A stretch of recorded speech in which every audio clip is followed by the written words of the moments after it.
రేవంత్ రెడ్డి దగ్గర విద్యాశాఖ ఉన్నది, రేవంత్ రెడ్డి దగ్గర హోంశాఖ ఉన్నది, రేవంత్ రెడ్డి దగ్గర మున్సిపల్ శాఖ ఉన్నది.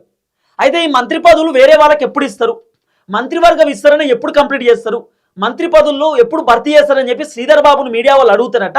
మీడియా చిట్చాట్లో శ్రీధర్ బాబు ఏం చెప్పిండట అంటే, నా పదవే ఉంటుందో పోతుందో తెలియదు, ఇక మంత్రివర్గ విస్తరణ గురించి నేనేం మాట్లాడతా, నేనేం చెప్తా, నాకేట తెలుస్తుంది, నేనేం చేస్తా అని చెప్పి శ్రీధర్ బాబు చెప్పినటువంటి మాట. తర్వాత సీఎం ఎవరనేది అధిష్టానం చేతుల్లో ఉంటుంది. శ్రీధర్ బాబు చెప్పిండట, సీఎం ఎవరనేది అధిష్టానం చేతుల్లో ఉంటుంది, మనం అవుతామంటే కుదరదు. శ్రీధర్ బాబు చెప్తున్నాడు. శ్రీధర్ బాబు ఒక్కడు చెప్పిన మాట కాదు, కాంగ్రెస్ పార్టీ మునుగోడు ఎమ్మెల్యే రాజగోపాల్ రెడ్డి కూడా చెప్పిండు, నేనే సీఎం, నేనే ఎమ్మెల్యే, నేనే మంత్రి అంటే నడవదు, హైకమాండ్ ఎవరి పేరు అయితే ప్రకటిస్తే వాళ్ళే సీఎం, హైకమాండ్ ఎవరిని మంత్రి పెట్టాలంటే వాళ్ళే మంత్రి. రేవంత్ రెడ్డి పోయి ఇగో పలానా వ్యక్తికి మంత్రి పదవి ఇవ్వాలంటే కుదరదు, రేవంత్ రెడ్డి అక్కడ పోయి ఇగో నా దోస్తు ఈయనకు మంత్రి పదవి ఇవ్వాలంటే నడవదు.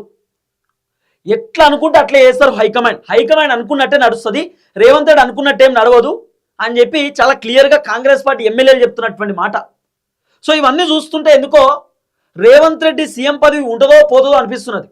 రేవంత్ రెడ్డి నేనే పర్మనెంట్, నేనే సీఎం, నేను ఎట్లా చెప్తే అట్లా అంటున్నాడు కదా, నేను ఏ నిర్ణయం తీసుకుంటే అదే నిర్ణయం ఫైనల్ అని చెప్పి రేవంత్ అని అనుకుంటున్నాడు కదా.